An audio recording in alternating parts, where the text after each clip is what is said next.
वन्दे जगत्कारणं वन्दे पन्नगभूषणं मृगधरं वन्दे पशूनां पतिं वन्दे सूर्यशशाङ्कवहिनयनं वन्दे मुकुन्दप्रियं वन्दे भक्तजनाश्रयं च वरदं वन्दे शिवं शङ्करम् ॐ मृत्युञ्जयाय रुद्राय नीलकण्ठाय शम्भवे अमृतेशाय शर्वाय महादेवाय ते नमः।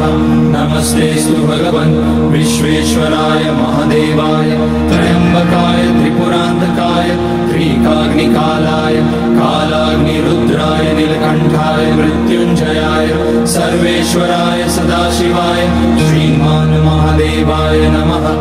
ॐ नमः शम्भवाय च मयोभवाय च नमः शङ्कराय च मयस्कराय च